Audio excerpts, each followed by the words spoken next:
It was an American strike on Islamic nation, but other brothers just stood by. Remember, when Ayatollah Ali Khamenei was killed, protests erupted across the world, and for the Sunni Arab nations, this might be concerning. Instead, the OIC's sharpest language in February and March has been reversed for Iran's own missile strikes. The Prophet had told a gathering, "He whose Mawla I am, Ali, is his Mawla." The massacre at Karbala in 680 CE left the deepest wound. Muhammad's grandson Hussein, along with his 72 followers, was killed by massive Sunni force. Now that is why Iran's system does not look just like another government to its Sunni neighbors, but a challenge to the basic Sunni idea of religious and political leadership. Yet this story is not simple Sunni versus Shia. On 28th of February 2026, Israeli and US warplanes tore through Iranian airspace, hitting command centers, missile bases, and even sites in central Tehran in a joint operation that Washington calls a necessary strike and Iran calls an act of war.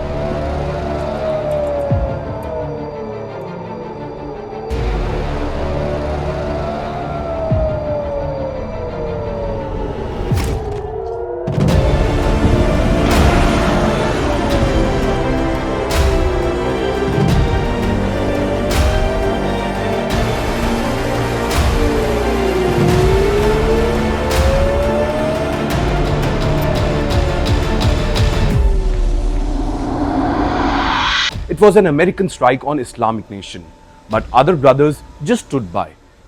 Well, this is a story that goes back to almost the birth of Islam. Remember, when Ayatollah Ali Khamenei was killed, protests erupted across the world, not just in the Gulf. Shia Muslims took to the streets as far away as Pakistan and India. And for the Sunni Arab nations, this might be concerning. Within hours of the US-Israeli strikes that killed Iran's supreme leader, missiles and drones were flying in both directions as Iran hit back at Israel and US-linked targets across the region, pulling those onlooking Gulf states into the line of fire. Not so far from Iran, in Jeddah, the Organization of Islamic Cooperation, a 57-member club that calls itself the collective voice of the Muslim world, condemned escalation and warned about regional war. But it did not rally around Iran, whose leader was killed in an illegal strike and whose civilians now face a threat worse than bullet bunker buster bombs from the skies. Instead, the OIC's sharpest language in February and March has been reversed for Iran's own missile strikes on fellow Muslim member states, not for the US-Israeli assault that started this very conflict. Well, to understand that, we have to move from the burning skies of 2026 back through the centuries of religious argument and decades of power struggle.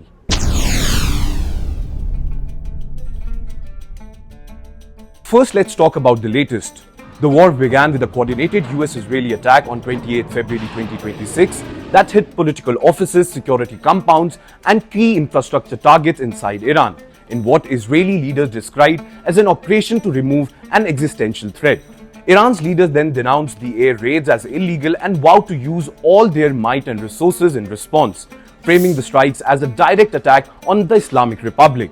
Well, obviously, Tehran answered with waves of missiles and drones aimed not only at Israel and US bases, but also at airports, ports, and energy sites in Saudi Arabia, the UAE, Qatar, Kuwait, Bahrain, Jordan. That retaliation meant to show that Iran could hurt US allies, instead pushed many Muslim governments to close ranks against Tehran. Then the OIC's public statement showed where its red line lies. When Israel attacked Iran alone in 2025, the OIC had strongly condemned those Israeli strikes as a flagrant violation of Iranian sovereignty and called for international action to stop them. But after the 2026 war began, the organization's secretariat focused on denouncing Iran's targeting of member states, calling the missile barrages a grave violation of their sovereignty and expressing full solidarity with the Gulf and Jordan.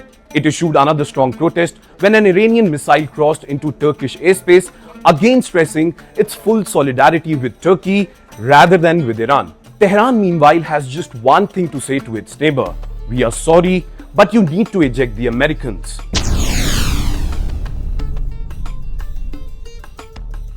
Now, to understand OIC's stand, we have to go back to the 1979. That year, Iran's Shah fell and Ayatollah Ruhollah Khomeini declared an Islamic republic built on Shia religious rule and open defiance of both the United States and Saudi-led Sunni order. For Saudi Arabia, the custodian of Makkah and Medina and self-proclaimed leader of the Sunni world, this was not just another revolution. It was a rival model of Islamic power that rejected monarchies and claimed that true authorities lays with Shia clerics. Now, Khomeini's government talked openly about exporting the revolution, calling on oppressed Muslims, especially Shias, to rise up against US-backed kings and dictators. And Riyadh saw this as a direct threat to its own survival and responded with money, media, and religious influence to spread its own conservative Sunni teachings and isolate Tehran. From the Iran-Iraq war in the 1980s to proxy struggles in Lebanon, Syria, Iraq, and Yemen, Saudi Arabia and Iran have spent 4 decades trying to weaken each other and build competing spheres of influence. And interestingly, the OIC sits inside this very rivalry. Saudi Arabia is a founding member, hosts many of its meetings and shapes its agenda, while Iran is often treated as a troublemaker whose revolution questions the very political and religious order that keeps most OIC governments in power. Now here comes Iran's axis, essentially surrounding the seat of Islam. When bombs fall on Iran, many of those governments may feel uneasy, but they do not forget that Tehran is also their long-term rival, both politically and religiously.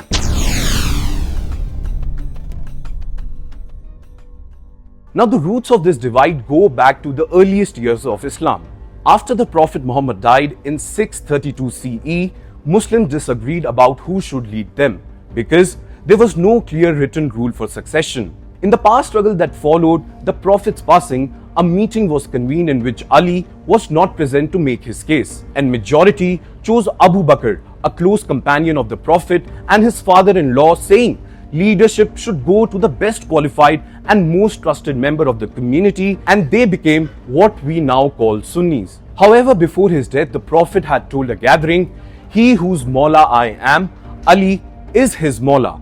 This was the moment that would eventually lead to a schism that caused centuries of war, because Mawla, when directly translated, can mean leader as well as a friend, and many believed it was the latter. Now a smaller group believed that the leadership should stay within the Prophet's family through Ali ibn Abi Talib, his cousin and son-in-law, arguing that divine guidance flowed through the bloodline, and over time they became known as Shia, the party of Ali. However, Ali agreed with the caliphate, but many of his followers did not.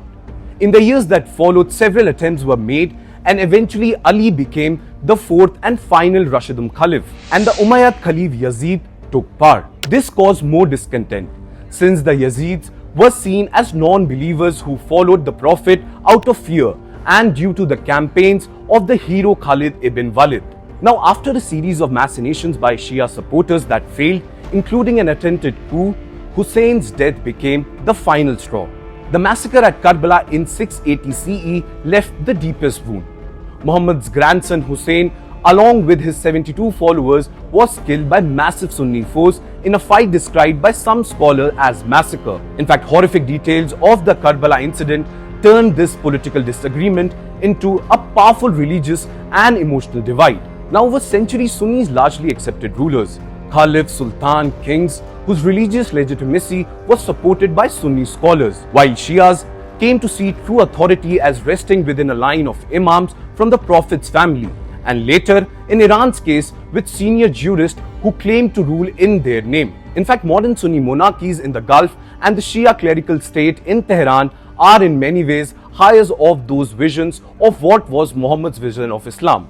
Remember, the Prophet himself never named a successor, and many say wanted the people to choose among themselves. Now that is why Iran's system does not look just like another government to its Sunni neighbors, but a challenge to the basic Sunni idea of religious and political leadership.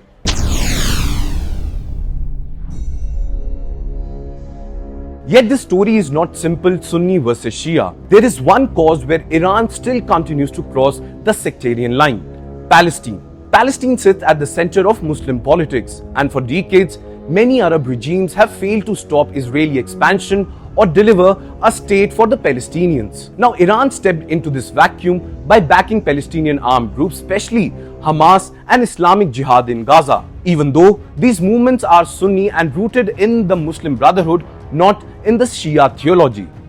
Tehran has given these groups money, weapons and trainings, and in return has gained something very valuable: an image among some Muslims as the only state willing to seriously challenge Israel on the battlefield rather than just in speeches, but more importantly, a net surrounding Sunni throne. Now, analysts point out that Hamas is far from an Iranian puppet and guards its own Sunni identity and local agenda, but they agree that Iran's support has bound the two together in the shared axis of resistance against Israel and the US. This is precisely what upsets many Arab governments. For them, Iran's backing of Hamas and other militia looks less like pure Islamic solidarity and more like an attempt to hijack the Palestinian cause and project Shia power into the Arab politics. Now, some of these states are now normalizing ties with Israel or deepening on security understanding with the United States, which makes Tehran's role even more threatening in their eyes. That is why inside the OIC it seems like those governments are in no mood to turn Iran into a martyr, even when it is under US and Israeli fire.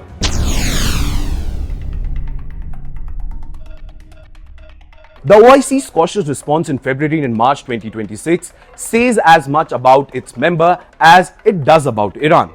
On paper, the organization is supposed to defend Muslim countries from aggression and uphold Islamic solidarity worldwide. In practice, it is a collection of states with very different interests, many of whom depend on US security partnership and see Iran as a destabilizing force that fires missiles at their cities. So when Israel and the US attacked Iran directly, the OIC spoke of international law, warned about war, and criticized expansionist rhetoric from the US officials, but did not frame the conflict as Islam versus the West or call on members to back Tehran. When Iran's missiles and drones then crossed into the skies of Saudi Arabia, Qatar, Kuwait and Jordan, the OIC answered with clear, strong condemnations of Iran itself and promises of solidarity with Arab governments. An Islamic nation has indeed been attacked, but the main Islamic organization cannot cleanly take its side because that nation, Iran, also challenges the old Sunni order that still dominates the OIC.